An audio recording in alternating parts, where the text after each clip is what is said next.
Dr. Ted here, and welcome to the channel. And on this channel we deal with mental health issues and personal development. Now today's topic is finding ways to better mediate conflict situations, because we are involved in a lot of conflicts daily with different people, and when we become in conflict with them, this can have a very big impact on our mental health, causing us to feel stress, depression, anxiety, just a whole host of different issues that can really lead to a bad day, lead to misunderstandings. So today I want to share with you some very concrete tips, strategies on how to better deal with conflict, how to better mediate situations that lead to more productive outcomes, you could say. Let me start my first strategy, reframing. So from this picture you can see, how do we see things more in a positive light? Because in conflict, people can get quite heated, right? And things get people can get quite dug in their positions and very much, locked into, I want to win this. How do we reframe things in a way that sees more of the positive in it, right? See more of the positive. And that's very important. So for example, I want you to do this for the kids. I want you to do that. Instead, reframe that in, we both want the best for our kids. What can we do together? What can we work out together to best help them? Next is active listening. Now, for most of us, we can think, oh, I'm listening to people. I'm listening. I'm hearing what they're saying, but are you really actively listening to them? Now, what I mean by that is, are you giving them your full attention? Are you looking at them? Are you when they're saying something, are you acknowledging them? Or maybe you're looking at the phone. I'm sure many of you can understand that when you're trying to convey something of importance.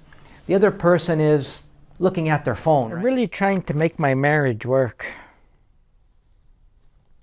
Are you even paying attention to what I'm saying? It kind of shows that they're not really listening. They may be saying, yeah, but they're not really giving you the full attention because they're on the phone. So really looking at people, really staring at them, really kind of trying to absorb what they're saying and giving them some really positive body language. Even, again, not just looking at them, but kind of staring, how close are you to them? Not really a long, big distance, but really kind of leaning into the situation where you're really taking an active role in understanding what they're saying. Now that's very important, because a lot of conflicts can be the result of people don't listen to me. And when you really take the opportunity to really listen to someone, you can really understand them and better move forward in the conflict. Next, emotion management. When people are in conflict, in struggles, a lot of emotions can be had, right? They can be upset, yelling, angry, depressed. And really kind of calling that out, for example. Really kind of seeing, well, Mary, I really feel that you're upset right now. I can really see that you're angry, you're getting louder. Really kind of, wow, this is what's going on in this. And that kind of, again, allows them to know that you're there. You're very much present in this. You're really kind of seeing what they're going through, really acknowledging the various emotions that they're experiencing now. And by doing that, you allow them to you could say, express their emotions, and allows you to understand their emotions because you're reflecting it, but also for them to understand their own emotions. And for them to see, wow, I'm quite upset here. I'm quite, angry here. Wow, this is really important to me. Maybe I also kind of need to calm down, to kind of relax myself. So it just allows both people to know the emotions in the room, allows the emotions to be better managed. Next, reality check-in.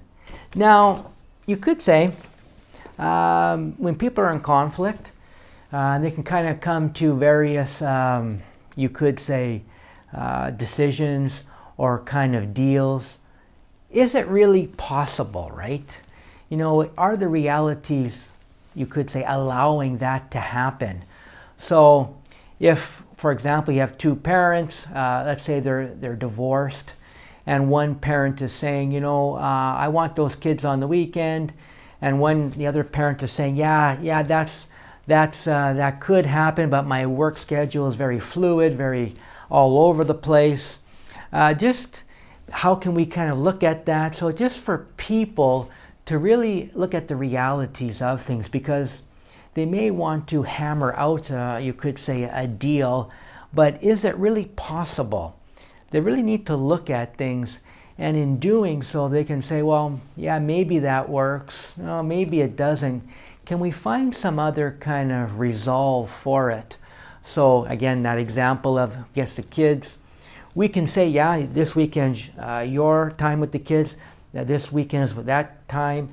But if something happens during the week, can we have like a call or some kind of connection, some kind of communication that maybe we can adjust things, because you could say realities have changed. This kind of allows us to say, is what we're kind of talking about, kind of negotiating, is that really possible? Story. In conflict, we want the full story, right? People have various stories, various things to be going on in their mind when they're kind of discussing things, and that can lead things to kind of maybe being all over the place.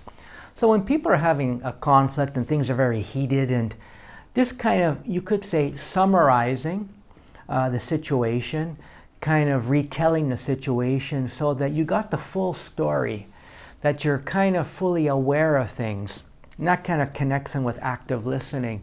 So if people say, you know, I just felt really upset. My God, you know what? I got all these things going on in my family, and my family's all upset with me, and the job is quite upset, and oh my God, whoa. And just kind of reflecting back to them, I can see right now you have many things going on with you, your family, the job. It sounds to me to be a very traumatic time. Am I hearing you right?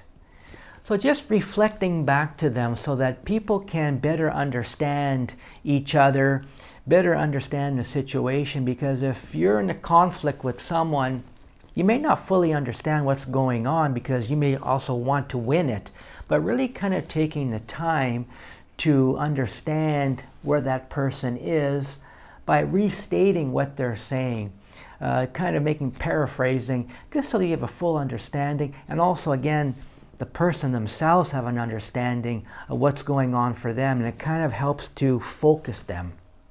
A big one, cultural competence. Now, this is very, in this day and age, we connect with many people from, you could say, different cultures, different backgrounds, and we may think we understand the other person. Maybe, again, they're from Africa that you're having a problem with, and you could think to yourself, well, I had a friend there from Africa, and we were short time, but I understand them. But is that fair to say that you really understand if you just had maybe a short kind of connection with them, but now you're in conflict? The understanding is we don't understand sometimes, so we have to kind of check in, because that person comes from a whole different background. And for you to kind of really take the time to understand that. So checking in with them. I'm hearing from you, Sam, that you're very frustrated with me and what I'm doing. How does that look for you? I mean, if you were back home where in your own country, or how would that pan out, right? How would that look? Can you explain that to me? Is there perhaps something I'm misunderstanding here? So I'm fully aware of things and how things are. And that's not just for somebody from a different culture. We're dealing always with people with different backgrounds, and really kind of taking the time to gather awareness of where they're coming from, right? And by doing that, we can better understand their position. Otherwise, we can just be kind of guessing, assuming, oh, I saw on TV people from that country and that's how they do things, so maybe, but at the same time, really checking in with them and kind of seeing their position on things and how they kind of deal with things. And again, it's just that better understanding the person. And by the more we understand somebody, the more we can kind of connect to their position, connect to their interests, and how we can, work with that. How can we kind of resolve things in a way that everybody walks away happy? Now, lastly, no picture. Lastly, really kind of seeing our own emotions in this situation, right? Conflict can be quite distressing, and we can get caught up. And we get caught up so much that we can just lose sight of things. So really kind of understanding our own kind of, you could say, temperature levels. I'm really feeling, upset, and kind of seeing your body language and really kind of observing. Maybe your heart's really beating, you're sweating quite a bit, you're saying a lot of things, the voice is getting louder, and just kind of acknowledging that inside, and then asking yourself, is this really getting us anywhere? Am I emotionally flooded? So you can be flooded with a great deal of stress, anxiety, anger, a variety of emotions, and that can kind of prevent you from effectively dealing with a situation, a conflict situation, and that won't be productive, right? Because the other person will be maybe seeing all this emotion coming from you, and they might just feel, wow, they may feel overloaded themselves, and also maybe trigger them to be more emotional too.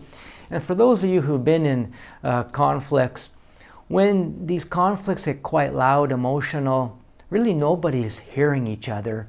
They're just kind of talking over each other. Nobody's listening. And they're just kind of, you could say, going for the throat because they want to win it at all costs. And that doesn't really lead to a win-win situation. We're just trying to win it, and then the other person is just, again, depends on a different, you could say, power dynamic in the relationship or the conflict. Maybe this is your boss, your supervisor, and both people are kind of loud. Generally speaking, the boss will win because they have that authority, right? So we want to kind of keep level-headed and just kind of keep aware of our emotions in situations that when we feel flooded, we need to step back and we need to take a time out. So that's very important in dealing with conflict and dealing with these various conflict resolutions so that things come out more productively. Well, I hope this video was of use to you because we are in conflict regularly, right? Between our partner, our boss, our co-workers, maybe even the person on the street, right? How do we better manage it where it's more of a win-win situation? It's more of a situation where both people walk away from things not feeling maybe beaten up or kind of at a loss. How do we create things where both people walk away at least feeling some kind of content, that they were able to express themselves, at least get something from it, and not kind of walk away bitter? So if you know someone who could benefit from this video, please share it with them. And as always, wishing you the best mental health wherever you are in this big world we're in. And until the next video, take care. If you're looking for more videos on bettering your mental health, check out this video.